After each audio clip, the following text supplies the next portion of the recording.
Abran su Biblia, por favor, a Isaías capítulo 25. Isaías capítulo 25.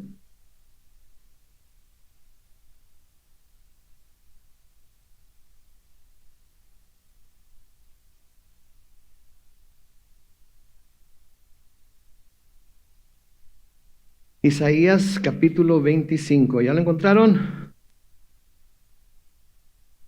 Muy bien. Entonces vamos a orar y vamos a poner el estudio en las manos del Señor, como siempre.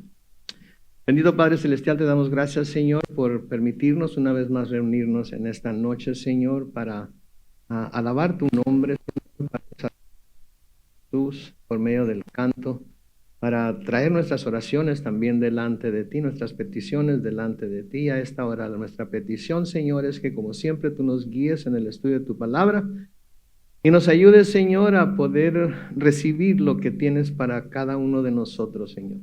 Como siempre pedimos que tu siervo mengue y tú crezcas y que todo lo que vayamos a escuchar, Señor, sea confirmado en nuestros oídos y nuestro corazón por el poder del Espíritu Santo, Señor, para que podamos conocerte mejor y para que podamos también así poder vivir una vida que te complace y poder vivir una vida que se manifieste en la adoración, la alabanza y en el servicio a ti, para la honra y gloria de tu nombre. En el nombre precioso de Jesús que pedimos estas cosas y todos decimos amén y amén. Pues hemos estado leyendo una serie de capítulos en Isaías, en el libro de Isaías, y esa serie de capítulos que hemos estado viendo ha sido una serie de juicios hacia diferentes ciudades, incluyendo también la ciudad de Jerusalén, que era el lugar en donde estaba el templo del Señor y era la capital, por así decirlo, de la tierra de Judá. Entonces estamos viendo un sinnúmero de juicios y llegamos la semana pasada a ver el capítulo 24, en donde se nos habla acerca del juicio que Dios iba a dejar caer sobre toda la tierra, que es lo que vemos en el libro del Apocalipsis. Ahora, no nos gusta mucho leer, hablar, estudiar acerca de los juicios, porque en realidad nos da temor cuando leemos acerca de las cosas que Dios puede hacer y de hecho promete que va a hacer, si las naciones no se ponen en línea con su perfecta voluntad, especialmente en lo que concierne lo que se haga con el Señor Jesucristo. Porque para poder salvarse del juicio y para poder salvarse de lo que sabemos que va a ser la gran tribulación, tenemos que estar en Cristo, si no, no podremos salvarnos. Amén. Entonces, eso es lo que hemos estado viendo. Ahora en el capítulo 25, de repente cambia de lo que se ha estado hablando. De juicio ahora cambia a un canto de gratitud al Señor.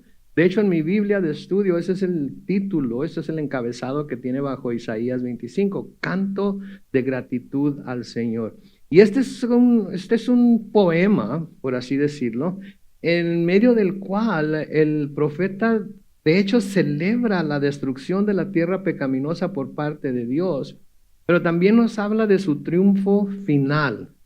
El triunfo final. Entonces aquí vamos a poder ver algo que el profeta está hablando para el tiempo en el que lo está hablando, pero también que está viendo hacia el futuro, y el futuro es el tiempo final, es el último día, por así decirlo. Es el final del mundo, es el final del juicio de Dios.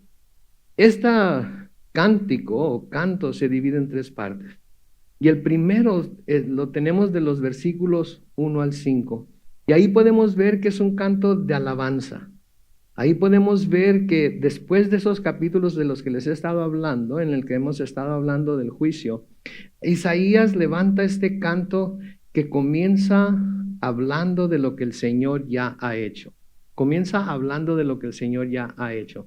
Y si se dan cuenta, una de las cosas que nosotros mencionamos en las alabanzas y en la adoración que le cantamos al Señor, tiene que ver con las cosas que ya ha hecho. Tiene que ver con las experiencias que ya hemos tenido con Él, tiene que ver con todas las cosas que nos hablan las Escrituras acerca de lo que Él ha hecho por nosotros. A menudo tenemos cantos que nos ayudan o que nos llevan a ver hacia el futuro, ¿verdad? Cuando Él venga, cuando Él establezca su reino, etcétera, etcétera. Pero la mayoría de las alabanzas y adoraciones tienen que ver con lo que el Señor ya ha hecho. Entonces, para ver de lo que se trata, vamos a leer los versículos 1 al 5 antes de comenzar de entrar al estudio versículo por versículo. Entonces, Isaías 25, los versículos 1 al 5 dicen: Señor, tú eres mi Dios. Este es Isaías hablando. Este es Isaías hablándole al Señor y quiero que presten atención a cómo se está refiriendo Isaías a Dios. Señor, tú eres mi Dios. Yo te alabo y bendigo tu nombre, porque has realizado tus planes admirables, fieles y seguros desde tiempos antiguos. Has convertido las ciudades en montones de piedras, las ciudades fortificadas en ruinas. Destruiste los palacios de los enemigos y no serán reconstruidos jamás. Por esto, un pueblo violento te honra. Las ciudades de gente cruel te temen, porque tú has sido un refugio para el pobre, un protector para el necesitado en su aflicción, refugio contra la tempestad, sombra contra el calor. El aliento de los hombres crueles es como una tempestad de invierno o como el calor en tierra seca. Tú dominas el tumulto de los enemigos como calmas el calor con la sombra de una nube. Tú obligas a los hombres crueles a guardar silencio. Entonces podemos ver aquí la alabanza o el canto de Isaías es a Dios por lo que ya ha hecho, es a Dios reconociendo lo que Él ya ha hecho por el pueblo de Judá, por la ciudad de Jerusalén. Y una de las cosas que tenemos que notar es que este canto se está levantando a Dios, Isaías lo está levantando a Dios, a pesar de que el Señor ha prometido que va a disciplinar a su pueblo. A pesar de que el Señor ha prometido que iban a ser invadidos, a pesar que el Señor ya les había dicho que iban a ser exiliados, que se iban a ser llevados a países, a tierras lejanas, e iban a vivir ahí como cautivos. De todas maneras, Isaías encuentra la forma de alabar a Dios, de cantar este canto de alabanza a Dios, a pesar de todo lo que estaba por pasar. Y eso nos debe de hablar a nosotros también acerca de cuándo y cómo debemos adorar al Señor. Y la verdad de las cosas es que debemos adorar y alabar al Señor en todo tiempo. No importa qué esté pasando en nuestras vidas, no importa qué tan difíciles estén, no importa que sintamos que el Señor nos está disciplinando, no podemos ser como niños enojones, como niños malcriados, que se enojan con el papá o la mamá cuando el papá y la mamá no les quieren dar lo que ellos quieren precisamente por su mal comportamiento. Sí, tenemos que adorar a Dios en todo tiempo, aun cuando las cosas están siendo bien difíciles para nosotros. Esta semana para mí es una semana difícil. Ayer mi esposa hubiera cumplido 55 años de edad. Y hubiéramos cumplido 35 años de casados. Pero ella está en el cielo y yo estoy aquí en la tierra. Pero no porque sienta la tristeza de no tenerla, no porque la recuerde con anhelo en mi corazón y desearía que estuviera conmigo. No porque el Señor decidió no sanarla de este lado de la eternidad, sino sanarla del otro lado de la eternidad. Voy a estar enojado con Dios. Voy a estar de alguna manera echándole en cara a Dios que por qué lo hiciste, por qué No, alabo a Dios, adoro a Dios. Porque yo sé que del otro lado de la eternidad, ella está en su estado perfecto. Y yo sé que yo voy a esperar de este lado de la eternidad y va a llegar el día en el que yo también tenga que ir al otro lado de la eternidad y voy a volver a verla. No va a ser como cuando estábamos aquí en la tierra, no vamos a ser esposos, no vamos a estar casados, no vamos a estar, ¿verdad? No entendemos cómo va a suceder eso, pero sé que la voy a volver a ver y la voy a volver en su estado perfecto. La voy a ver tal y como el Señor la creó para ser. Entonces, Isaías, a pesar de que el Señor les había dicho que todas estas cosas iban a suceder a su pueblo por su desobediencia y por su terquedad y porque se alejaron de él, de todas maneras, en medio de todo el juicio, en medio de todo lo que ha profetizado, en contra de todos los pueblos que hemos visto, él encuentra la forma de alabar y adorar a Dios. Él que encuentra la forma de adorar y alabar a Dios. Y creo yo que la razón por la que Isaías puede hacer esto, y creo que la razón por la que nosotros debemos poder hacer eso, es porque Isaías considera a Dios su Dios personal. Isaías considera a Dios su Dios personal. Para Isaías la relación que tenía con Dios, además de ser profeta, era una relación íntima, era una relación cercana, una relación en la que él consideraba a Dios su Dios y sabía que él era de Dios. Es como dice en el Cantar de Cantares de Salomón, ¿verdad? Yo soy de mi amado y mi amado es mío.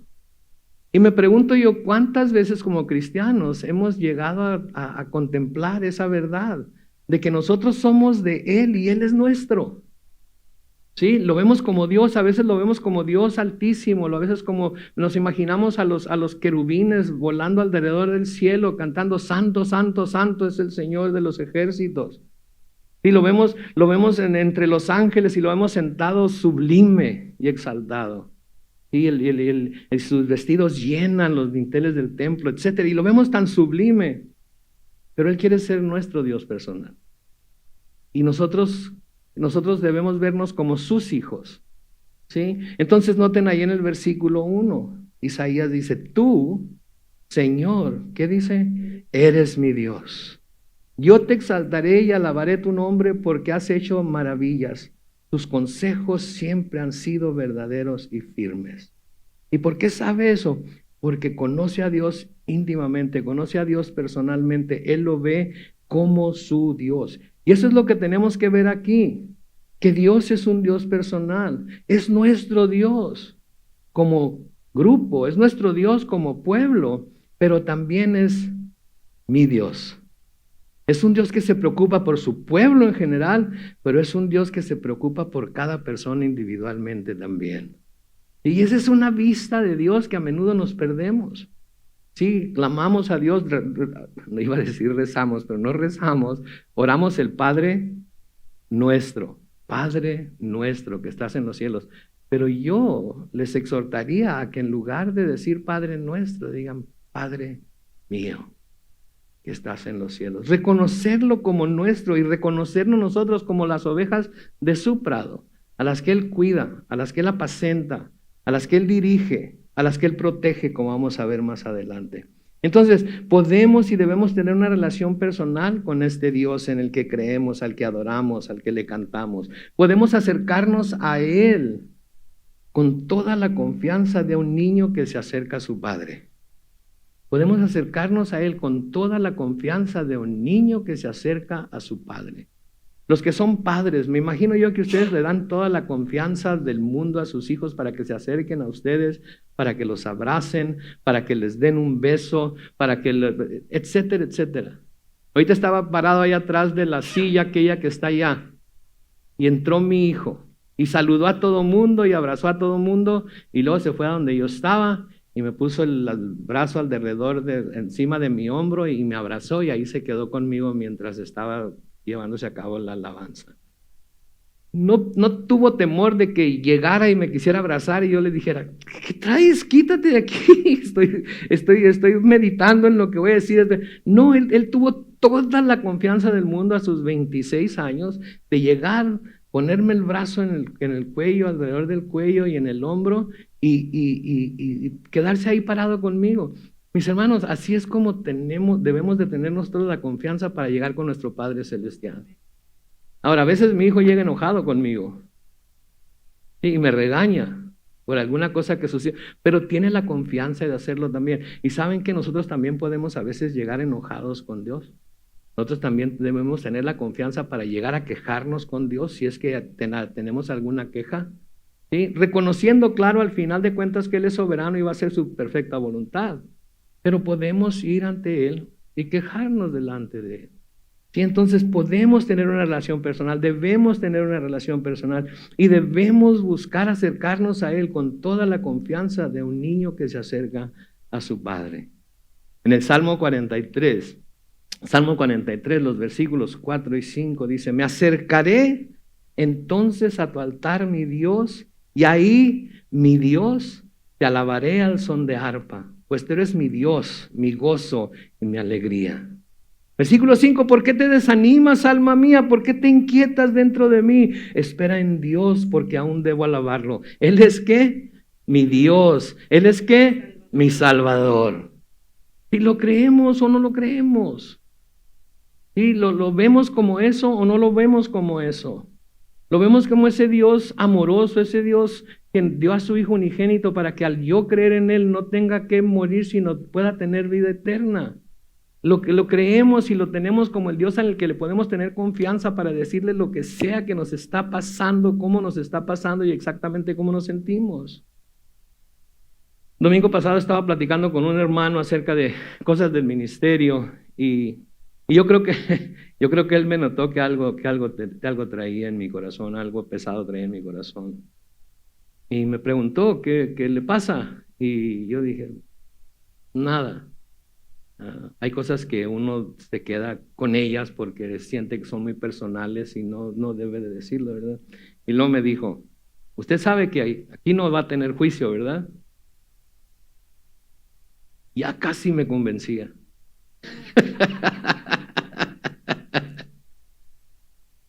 Pero saben que hay cosas que no tenemos la confianza en nadie para decirle, que tenemos que pasar por nosotros mismos, que tenemos que luchar con ello, lidiar con ello.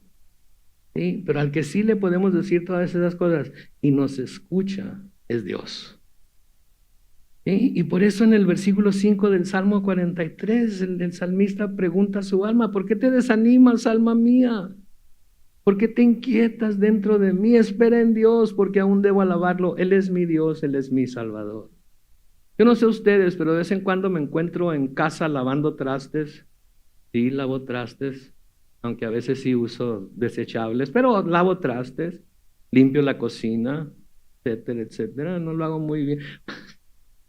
Voy a confesarles algo. Hoy en la mañana mi hijo andaba limpiando el baño y fue y sacó algunas cosas de debajo del zinc para limpiar el baño y luego me dice, ¿qué es eso negro que está ahí abajo? Y dije, pues no sé qué es. Pues no sé, dice, pero se ve bien feo. Y ya me agaché a ver y eran unas manchas negras en los gabinetes, abajo al pie del gabinete. Y le digo, mira, ya ves, estas son las cosas de las que tu madre se preocupaba y nosotros nunca nos dábamos ni cuenta. Por eso Dios dijo, no es bueno que el hombre esté solo. Y así que nos pusimos los dos a hacer lo que mi esposa hacía sola, a limpiarlo, lo que estaba ahí abajo, a limpiar lo que estaba ahí abajo. Entonces, no sé por qué les estaba diciendo eso.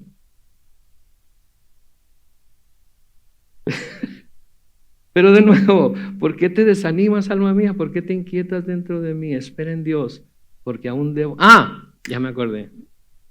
A veces andamos haciendo las cosas que andamos haciendo, andamos bien ocupados, pero luego se nos prende el foco de una alabanza, ¿verdad? Especialmente cuando ando meditando en la palabra. Hay un canto que cantábamos hace mucho tiempo, que dice, oh Dios, tú eres mi Dios, y por siempre te alabaré.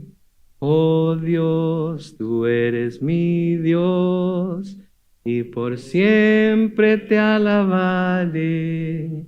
Yo te busco de mañana, y en tus brazos caminaré, y paso a paso me guías, y por siempre te seguiré. ¡Qué bien! Me acordé de esa alabanza y todo el mundo, todo el día, esa alabanza dando vueltas en mi cabeza, dando vueltas en mi cabeza.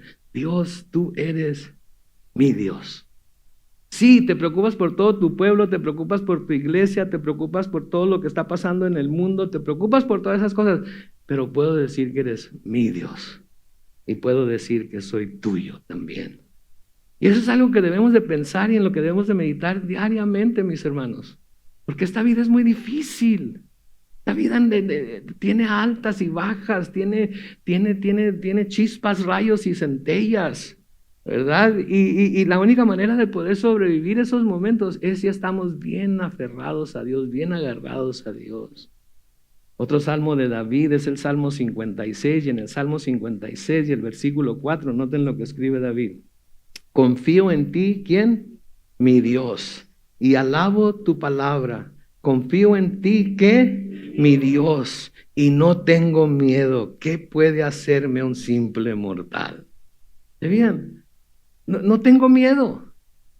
Sí, claro que a veces pienso en todas las cosas malas que pudieran suceder. Claro que a veces veo la situación como está ahorita, veo las elecciones, quién va a ganar, quién no va a ganar, cómo nos va a ir si gana este, cómo nos va a ir si gana aquella, si el Senado queda en manos republicanas o en manos demócratas, etcétera, etcétera. Y se empieza a ver un montón de escenarios en su cabeza que puede empezar a caer en una espiral para abajo, completamente deprimido.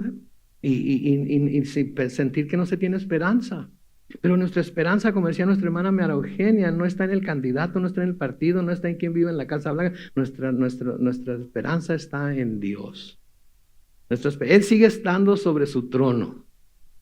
Y aquí en la tierra pueden pasar todas las cosas que quieran pasar, pero ¿qué puede hacerme un simple mortal? Si otra alabanza a la grandeza de Dios es un salmo de David, es el Salmo 145, y en los versículos 1 y 2 dice, te exaltaré, ¿quién? Y luego, mi Rey, por siempre y siempre bendeciré tu nombre. Todos los días te bendeciré, porque siempre y siempre alabaré tu nombre. ¿Sí? Nuestra vida debe ser una constante alabanza al Señor. Con lágrimas en los ojos, quizás, con el corazón todo destrozado por la situación por la que estamos pasando, quizás, por las experiencias difíciles que tenemos, pero de todas maneras nuestra vida debe ser una alabanza al Señor por las cosas buenas que Él ha hecho en ella. Y entre más vivimos, más nos damos cuenta de su bondad, más nos damos cuenta de su fidelidad y más deseo de alabarle y adorarle debe haber en nuestro corazón. Y cuando las cosas se ponen difíciles, ¿saben cuál es el mejor antídoto para salir de las dificultades? Es alabarle. Es alabarlo, es leer su palabra, es cantar los salmos. Y hay una canción que dice que la depresión odia el Salmo 123. La depresión odia el Salmo 123. ¿Por qué? Porque Jehová es mi pastor. Nada me faltará. Perdón, Salmo 23. Y es el primero que me enseñó mi mamá cuando estaba chiquito. Yo creo por eso ya se me olvidó, porque ya no estoy tan chiquito. Salmo 23, Jehová es mi pastor, nada me faltará. Y entonces tenemos que vivir esa vida. Nuestra vida debe ser una vida de alabanza, debe ser una vida de adoración. Por eso sigue diciendo ahí, yo te exaltaré y alabaré tu nombre porque has hecho maravillas. Y las maravillas se refieren a las cosas maravillosas que solo Dios puede hacer. Las cosas maravillosas que solo Dios puede hacer y que Isaías, como profeta de Israel, y sabía todo por todo lo que había pasado en Israel, sabía que habían pasado. Por ejemplo, en Éxodo capítulo 15, que es en donde se nos escribe acerca del cántico de Moisés y de María cuando cruzaron el Mar Rojo, le dicen ahí en el versículo 11, Éxodo 15, 11, ¿quién como tú, Señor, entre los dioses? ¿Quién como tú, santo y magnífico, que realizas maravillosas hazañas y llevas a cabo sorprendentes prodigios? ¿Quién como tú? ¿Quién como Dios? No hay nadie como Dios. No hay nadie que pueda hacer las cosas que Él hace, no hay nadie que pueda hacer las cosas que Él ha hecho, y no hay nadie que pueda hacer las cosas que Él nos ha prometido hacer. En el Salmo 77, los versículos 14 y 15, noten lo que dice. Tú eres el Dios que hace ¿qué? Has manifestado entre los pueblos tu poder. Con tu brazo diste libertad a tu pueblo, a los descendientes de Jacob y de José. Él hace maravillas, así como Él con su brazo, por así decirlo, nos liberó a nosotros del pecado también, ¿verdad? Por medio de Jesucristo. Por medio de la cruz, Él venció a las potestades y a los poderes y todo eso del aire y todo lo demás, y clavó sobre la cruz el acta que es de leyes que estaba levantada contra nosotros, y lo venció todo. ¿Por qué? Por su poder. Sí, por su poder. Y luego les dice, tus consejos siempre han sido verdaderos y firmes. O sea que los consejos de Dios los podemos ver como una verdad absoluta. Los podemos ver como una verdad absoluta. No debemos de dudar de la verdad de sus consejos, porque todos sus consejos, cuando los ponemos a prueba, podemos ver que son verdad. Y la verdad nos hará.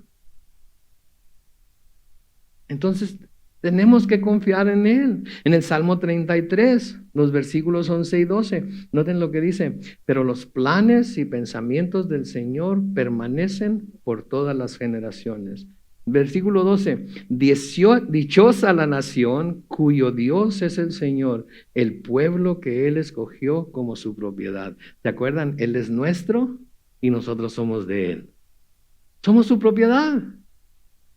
Sí, somos su propiedad. De nuevo, somos las ovejas de su prado. Él cuida de nosotros, Él nos protege de los lobos, Él nos protege, nos apacenta, nos da de comer, nos da de beber, nos ayuda a seguir adelante aún en los tiempos difíciles. En Isaías 46 y el versículo 10. Yo anuncio desde un principio lo que está por venir. Dios hablando aquí. Yo anuncio desde un principio lo que está por venir. Yo doy a conocer por anticipado lo que aún no ha sucedido. Yo digo, mi consejo permanecerá y todo lo que quiero hacer, lo haré. Como decimos en inglés, you can take that to the bank. ¿Sí? Está segura la cosa, mis hermanos. Está segura, nuestro destino final está seguro. No tenemos por qué preocuparnos por nada. Debemos vivir nuestra vida aquí en la tierra para Él, en Él y por Él.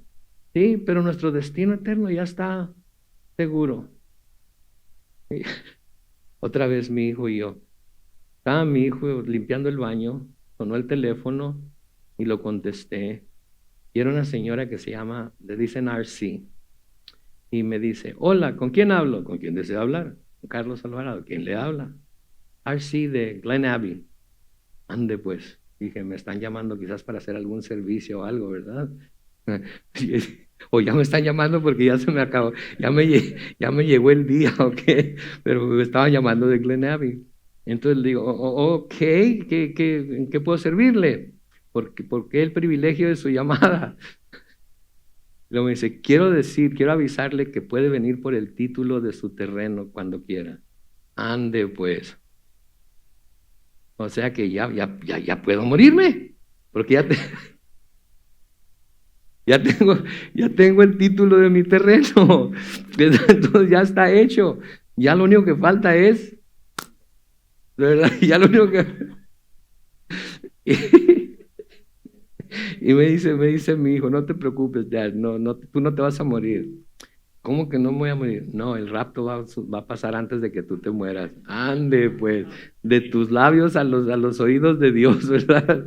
Pero en fin, les digo, esto es lo que todos quisiéramos, esto es lo que todos deseáramos, pero por si acaso, pues ya está ahí el terreno listo para que nada más me lleven una carretilla y me avienten y ni me compren cajón, al cabo que no voy a estar ahí, ¿verdad? Pero entonces... todo lo que Dios hace, todo lo que Él quiere, Él lo va a hacer. ¿Sí? Y nosotros debemos confiar en Él porque nuestro futuro está seguro en sus manos. Hemos creído en el único que no solamente sabe lo que va a pasar en el futuro, sino que puede asegurar nuestro futuro para toda la eternidad. Y entonces, si tenemos eso asegurado, que es la eternidad, que comparado con la cantidad de años que pudiéramos vivir aquí en la tierra, los años que vamos a vivir aquí en la tierra no son nada, porque aunque viviéramos 120 años, ¿ok? No son nada.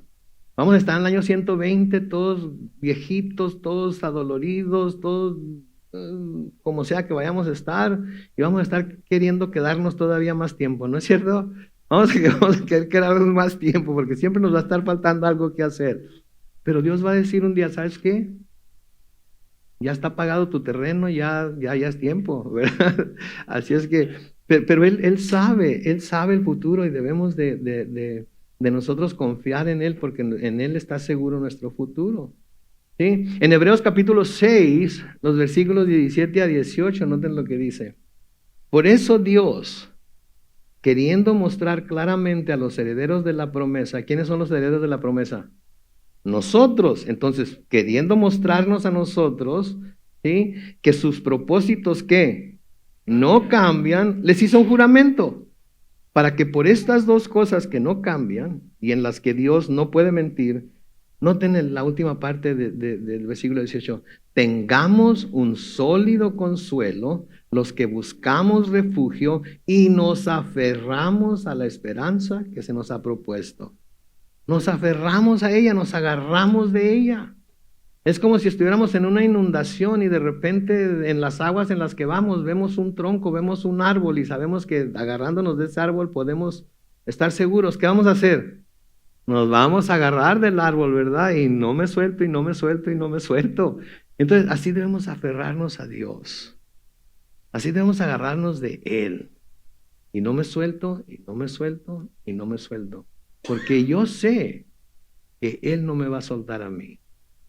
Yo sé que Él no me va a soltar a mí. Versículo 2 de Isaías 25 dice, redujiste a escombros la ciudad extraña, dejaste en ruinas la ciudad fortificada, la que era baluarte de los extraños. Ya no volverá a ser ciudad, ni nunca más será edificada. Ahora, ¿de qué está hablando Isaías aquí? Bueno, este de nuevo es un canto de regocijo por la caída de esta gran ciudad de la que está hablando aquí. Y algunos comentaristas y estudiosos de la Biblia creen que se trata de Babilonia. Y creen que se trata de la gran ciudad de Babilonia que está siendo usada aquí para representar a todo lo que se opone a Dios. La ciudad de Babilonia siempre estuvo ahí para representar a todo lo que se opone a Dios. Y cuando vemos el nombre de Babilonia, sabemos que desde el principio era un grupo de personas que estaban tratando de usurpar el lugar de Dios. ¿Saben en dónde se originó la ciudad de Babilonia? ¿Mande? Dígalo. En la Torre de Babel. Cuando el hombre quiso hacer una torre que llegara hasta el cielo para hacerse de renombre, para hacerse famosos. Ahí comenzó la ciudad de Babilonia. Y desde entonces, todo lo que se trató la ciudad de Babilonia es de ir en contra de todo lo que Dios era y en contra de todo lo que Dios quería. Y entonces hasta el final de los tiempos, Babilonia es un símbolo de todo lo que se opone a Dios. Lo podemos encontrar en el Apocalipsis, por ejemplo, en Apocalipsis capítulo 18, los versículos 1 al 5. Apocalipsis 18, versículos 1 al 5, noten lo que dice ahí. Después de esto vi que otro ángel había bajado del cielo, y el poder que tenía era muy grande, y su gloria iluminaba la tierra. El ángel gritó con fuerte voz, ya ha caído, ¿qué? La gran Babilonia se ha convertido en refugio de demonios, en guarida de todo espíritu impuro. Está habitada de toda clase de aves inmundas y aborrecibles. Todas las naciones, dice el versículo 3, han bebido del ardiente vino de su inmoralidad sexual.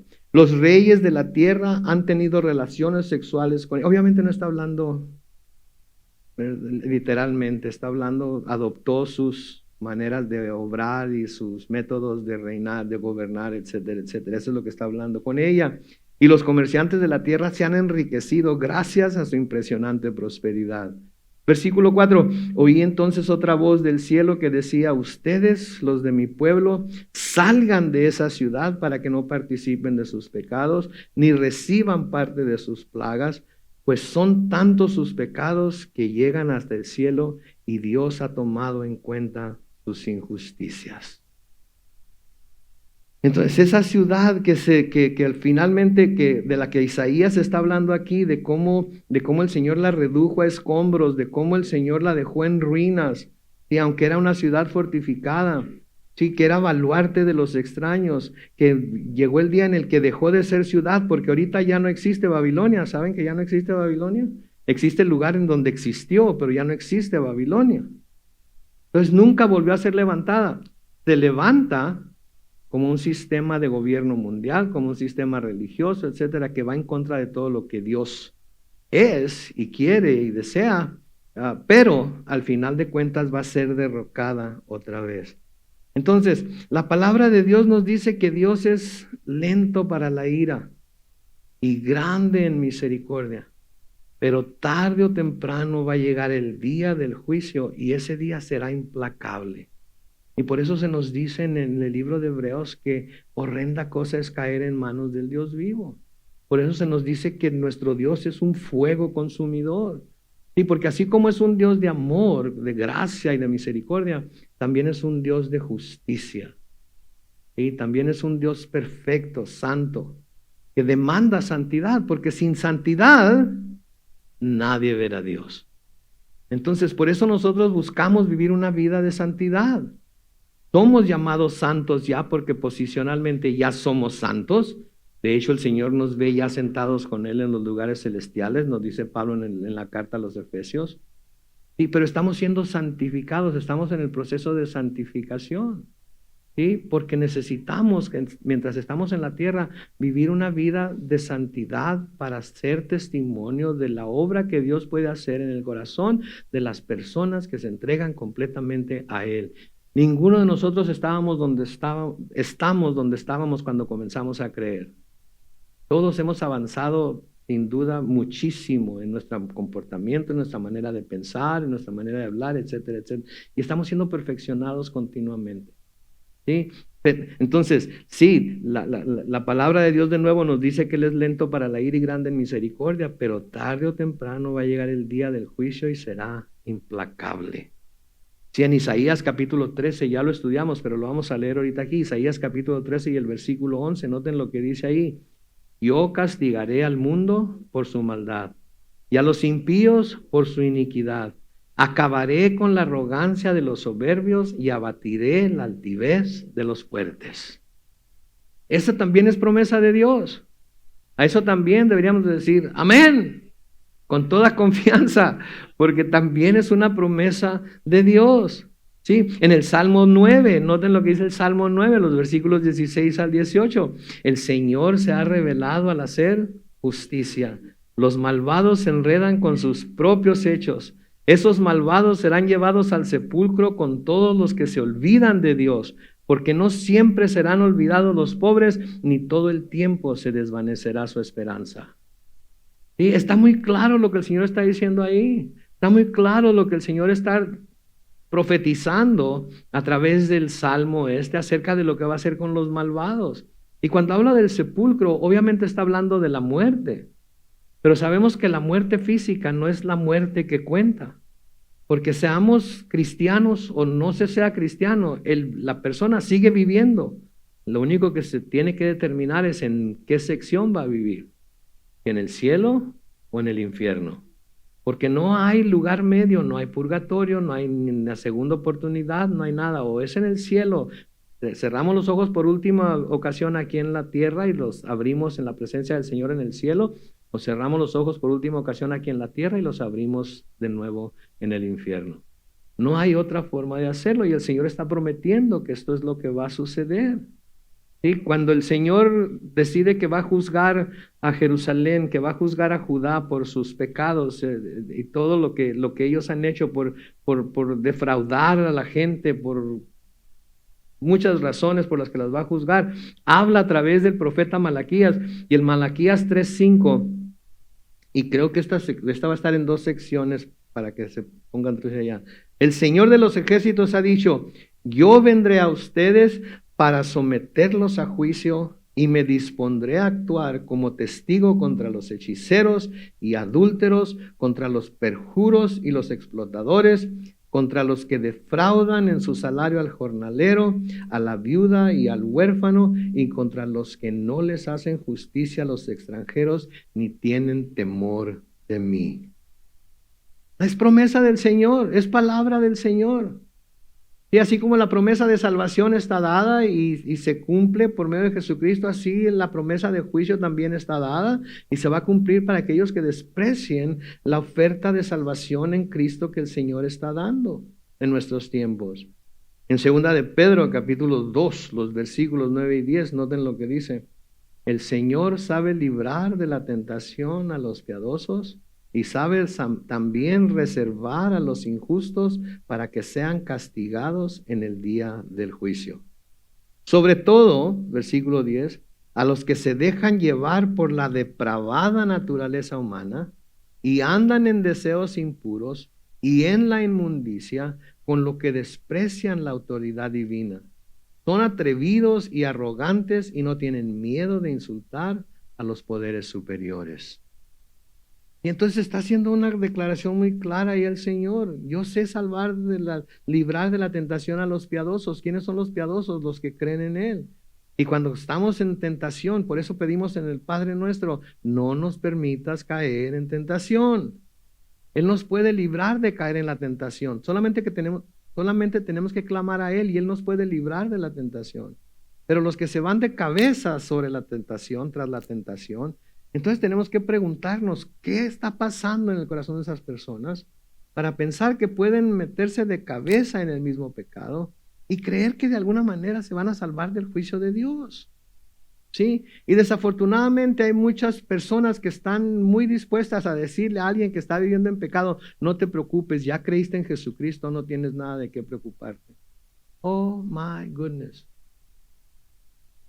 ¿Sí? Yo no podría decirle a nadie que yo sé que está viviendo en pecado, que no se preocupe, que ya creyó en Jesucristo y ahora ya no hay condenación para él o ella porque está en Jesucristo.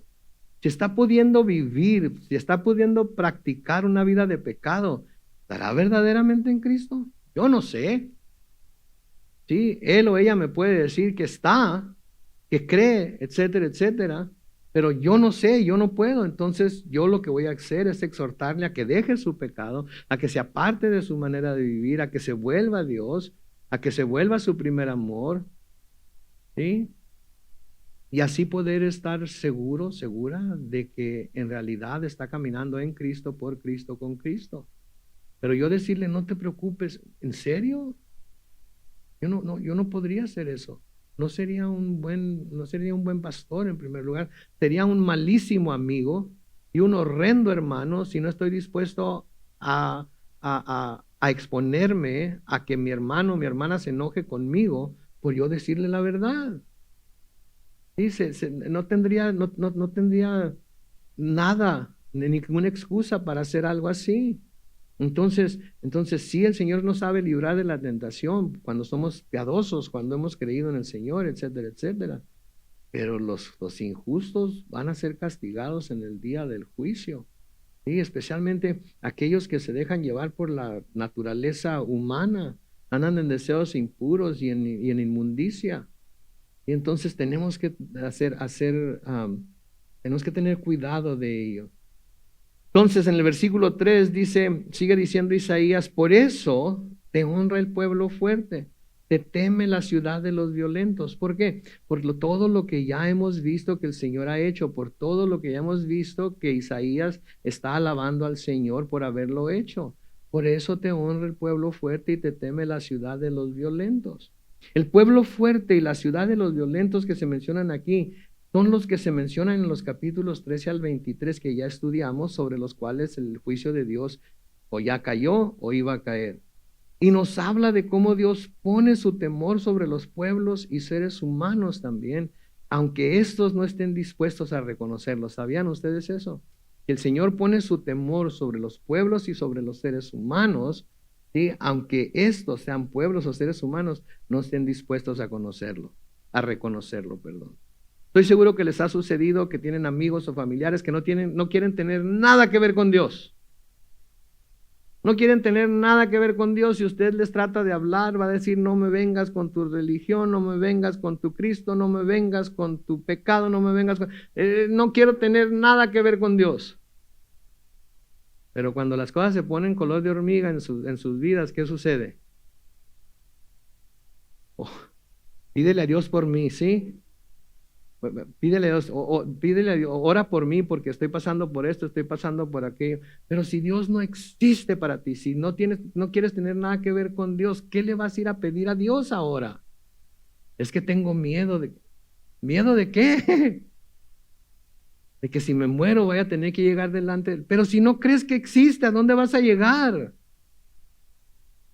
Pero el temor de Dios ahí está. Temor de Dios ahí está, porque la palabra de Dios nos dice que el Señor puso la eternidad en el corazón de los hombres. Todo hombre sabe que hay algo más. Y el que se aferre a decir no hay nada más, cuando aquí termina la vida, aquí termina todo, muy dentro de su mente hay un 0.5% de duda de que aquí termine todo. Y por ese 0.5% se van a ir muchos al infierno. Entonces el Señor ha puesto su temor dentro de los pueblos y dentro de los seres humanos, aunque ellos no estén dispuestos a reconocerlo. Y esto también es misericordia de Dios. Esto también es misericordia de Dios, para que el hombre se dé cuenta de que sí hay algo o alguien más poderoso que él o ella, y que un día van a tener que rendirle cuentas. Y al darnos cuenta de que un día tendremos que rendirle cuentas a ese ser superior, a ese ser supremo en el cual nosotros creemos, pero ellos no, les entra temor. Y así a las naciones, cuando escuchaban acerca de lo que de lo que Dios había hecho por su pueblo cuando los sacó de Egipto y los llevó a la tierra prometida. Las ciudades y los pueblos fuertes y los violentos temblaban porque pensaban, si eso hizo con los egipcios, ¿qué irá a hacer con nosotros? ¿Qué irá a hacer con nosotros? Entonces el temor del Señor ya estaba en el corazón de estas naciones, de estos seres humanos, pero no doblaban la rodilla. Como dice mi mamá, Carlos Manuel, ves la tormenta y no te hincas. ¿Sí? Y luego se pregunta a la gente, ¿pero por qué está pasando esto? Pues, ¿por qué Dios no interviene? ¿Por qué Dios no han reconocido a Dios en sus vidas para nada y ahora quieren que Dios intervenga en sus vidas para bien? Y les digo algo curioso, que a veces por misericordia Dios interviene por la fe de nosotros, porque nosotros pedimos por ellos, y para honrar nuestra fe, Él interviene en la vida de esas personas de una manera positiva. Pero ¿qué sucede una vez que sanan? ¿Qué sucede una vez que termina el problema? ¿Qué sucede una vez que se acaba la presión? Vuelven a las andadas, ¿verdad? Y nosotros, ¿qué debemos decirles? ¿Sabes qué? Ya no vengas conmigo para pedirme oración porque... No, porque quizás en una de esas ocasiones en las que pidamos oración y ellos vean la respuesta de Dios a nuestras oraciones, quizás eso sea lo que necesitan para acercarse a Dios, ¿verdad? Entonces no podemos desechar a nadie. Pero entonces, de nuevo, Dios pone su temor sobre los pueblos y seres humanos, aunque estos no estén dispuestos a reconocerlo, como sucedió cuando salieron los judíos de Egipto. En Éxodo capítulo 15, de nuevo, hablando del canto de Moisés y María, en Éxodo 15, versículos 12 al 15, dice, extendiste tu diestra y la tierra se los tragó. En tu misericordia guías a tu pueblo redimido y con tu poder los llevas a tu santa morada. Escuchen el versículo 4, léanlo conmigo. Los pueblos lo saben y tiemblan de miedo en su tierra. Los filisteos se doblan de dolor. Versículo 15. Los caudillos de Edom quedan confundidos y los valientes de Moab tiemblan de pies a cabeza. Todos los cananeos se acobardan. ¿Por qué? Porque habían escuchado lo que Dios había hecho por los judíos cuando salieron de Egipto. ¿Sí? Entonces, con solo oír lo que había sucedido con Egipto y con los pueblos que habían atravesado ya, por donde había atravesado ya Israel, se llenó de temor su corazón y temblaban, porque pensaban, si eso hizo con ellos, ¿qué van a hacer con nosotros? Y de ahí la necesidad de nuestro testimonio también, de decir todas las grandes cosas que Dios ha hecho en nuestras vidas también, porque eso va a causar que otros mediten en lo que están haciendo, en cómo están viviendo, y van a poder tener la oportunidad de volverse al Señor. ¿Se acuerdan de Rahab, la ramera de Jericó, a la que llegan los 12 espías que había enviado Josué a que espiaran la tierra? ¿Sí? ¿Se acuerdan? En Josué capítulo 2, los versículos 9 al 10, Rahab habla con los espías que había enviado Josué y les dice, yo sé que el Señor les ha dado esta tierra. ¿Se dan cuenta? Ya ella había recibido de alguna manera de parte de Dios el conocimiento de que la tierra en la que ella y su pueblo habitaba iba a ser dada a los israelitas. Yo sé que el Señor les ha dado esta tierra. Todos los habitantes del país les tienen miedo. Por causa de ustedes están tan atemorizados que su ánimo estaban todos deprimidos porque sabían que ahí venían los israelitas y su Dios venía con ellos. Y así debería estar el mundo con nosotros también, todos deprimidos y temerosos porque ahí vienen los cristianos y su Dios viene con ellos también, ¿verdad? Entonces esto nos da una meta a tener. Por causa de ustedes están tan atemorizados que su ánimo está por los suelos. Sabemos que cuando ustedes salieron de Egipto, el Señor hizo que el mar rojo se secara al paso de ustedes. También sabemos lo que ustedes hicieron con Sihón y Og, los dos reyes amorreos al otro lado del Jordán, a quienes ustedes destruyeron. Cuando lo supimos, dice el versículo 11, nuestro ánimo, ¿qué pasó? Decayó. Por culpa de ustedes. Ya no les queda ánimo a nuestros hombres, pues el Señor es Dios en los cielos y en la tierra. ¿Por qué reconoció que Dios es Señor en los cielos y en la tierra? Por las cosas que ella supo que Dios había hecho por su pueblo cuando salieron de Egipto. Mis hermanos, nosotros estamos encargados de dar testimonio al mundo de que nuestro Dios es Señor de los cielos y en la tierra. Y no ser amedrentados por nada. ¿Qué va a ganar Kamala? Que gane. ¿Qué va a ganar Trump? Que gane. Mi Dios sigue estando en el trono y a Él no lo quita nadie. Sí, entonces no hay que preocuparse tanto por todas las cosas que están sucediendo a nuestro alrededor, porque al fin de cuentas la voluntad de Dios se va a cumplir. Y luego noten que estos pueblos y ciudades temen y honran a Dios. Y esto nos habla de la sumisión absoluta a Dios de todas las personas y pueblos, hasta los ángeles y potestades en el cielo. Y hablando de Jesucristo, el apóstol Pedro escribe en Primera de Pedro capítulo 3 y el versículo 22, hablando de Jesucristo de nuevo, quien subió al cielo y está ¿dónde? A la derecha de Dios, y a quien están sujetos, ¿quiénes? Los ángeles, las autoridades y las potestades. Pues no solamente está todo el mundo sujeto a Él, sino que también los ángeles, las autoridades y las potestades. Mis hermanos, ¿a quién tenemos que temerle? Al único que debemos de temerle es a Dios, porque Él tiene control. Los cristianos no debemos tenerle temor a los demonios, no debemos tenerle temor al diablo, no debemos tenerle temor a los ángeles, ni a las potestades, ni nada de eso, porque el Señor ya los venció en la cruz y está sobre todos ellos por toda la eternidad. De nuevo hablando de Jesús, pero ahora el apóstol Pablo en Filipenses capítulo 2, los versículos 9 al 11, después de que habla de todo lo que Jesús hizo, etcétera, etcétera, en el capítulo 2 de Filipenses, los versículos 9 al 11, dice, por lo cual Dios también lo exaltó hasta lo sumo y le dio un nombre que es sobre todo nombre, para que en el nombre de Jesús se doble, ¿cuántas? Toda rodilla de los que están en ¿dónde? En los cielos y en la tierra y debajo de la tierra. Y toda lengua confiese que Jesucristo es el Señor, para la gloria de Dios el Padre. La iglesia dice, ¿se dan cuenta ustedes del mi Dios? ¿Se dan cuenta de quién es mi Dios? Y su Dios, mi Salvador y su Salvador. Él es mío y yo soy de Él. ¿Por qué voy a temer? ¿Por qué me voy a sentir triste? ¿Por qué me voy a sentir acongojado? ¿Por qué me voy a sentir deprimido? Está feo que no haya podido celebrar el cumpleaños 55 de mi esposa con ella. Claro que sí. ¿Me da tristeza? Claro que sí. Pero ¿saben qué? No dejo que me deprima.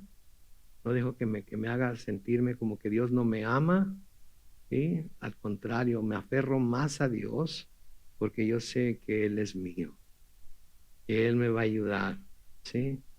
Entonces el versículo 4 de Isaías 25 dice, porque eres la fortaleza del pobre, del necesitado y del afligido, eres nuestro refugio contra la tormenta y nuestra sombra contra el calor, pues como tormenta nos azota el ímpetu de los violentos. Noten las palabras que usa aquí, fortaleza, refugio, ¿sí? Sombra. Y todo esto nos recuerda lo que Dios es un Dios protector para su pueblo. Él nos protege absolutamente de todo. Aunque a veces sentimos como que no nos está protegiendo de algo.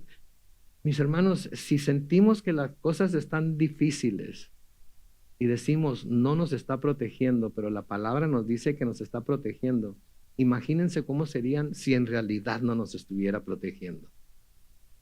Imagínense cómo serían si en realidad no estuviera de nuestro lado, si en realidad no estuviera siendo nuestra fortaleza, si en realidad no estuviera siendo nuestro refugio. Entonces, cuando usa estas palabras, sí, nos recuerdan que Dios es el protector de su pueblo. Bueno, Salmo 91, versículos 1 al 4. Sí, Salmo 91, versículos 1 al 4, noten, el que habita al abrigo del Altísimo y se acoge a la sombra del Omnipotente, dice al Señor. Quédense ahí. Con estos actos, ¿sí? De abrigar, de habitar al abrigo del Altísimo y de acogernos a la sombra del Omnipotente, le estamos diciendo a Dios, tú eres mi esperanza, mi Dios, el castillo en el que pongo mi confianza. El Señor librará de las trampas del cazador, te librará de las pestes destructoras. Versículo 4, el Señor te cubrirá con sus plumas y vivirás seguro bajo de sus alas. Su verdad es un escudo protector. Pero noten que no es nada más decirlo, tiene que ir acompañado del acto de habitar al abrigo del Altísimo. Yo estoy responsabilizado de literalmente buscar habitar al abrigo del Altísimo.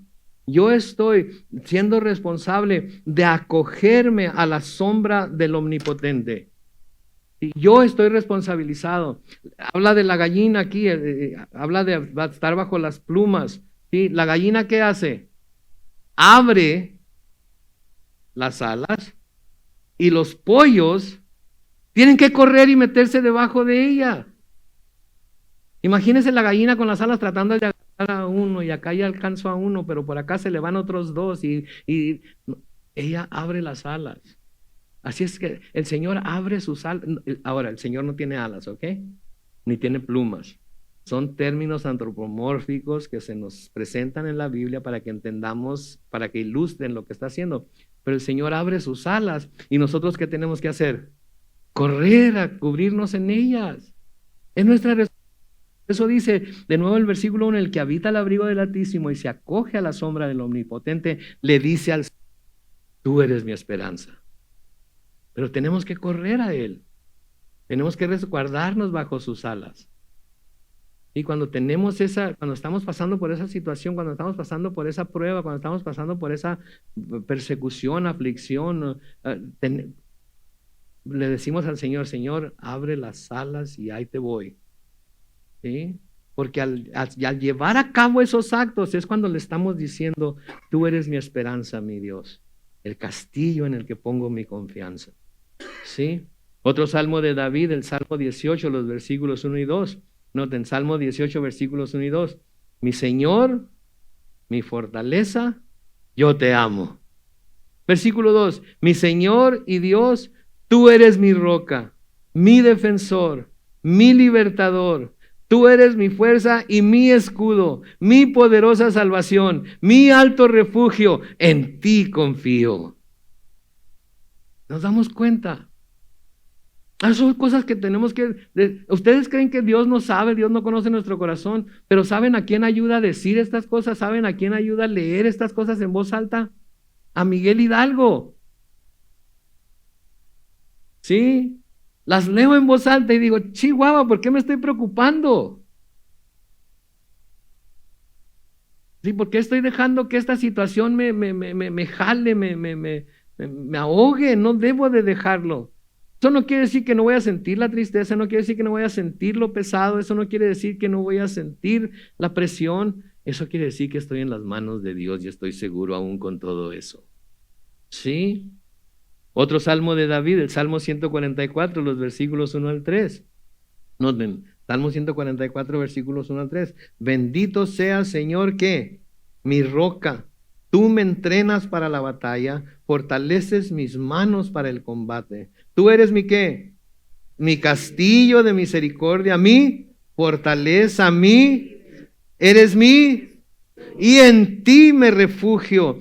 Tú haces que los pueblos se sometan a mí. Señor, ¿qué son los mortales para que te preocupes por ellos? ¿Qué son los seres humanos para que los tomes en cuenta? ¿Qué somos nosotros para que el Señor se preocupe por nosotros? Y no digan no somos nada. En Cristo lo somos todo para Él, así como Él es todo para nosotros.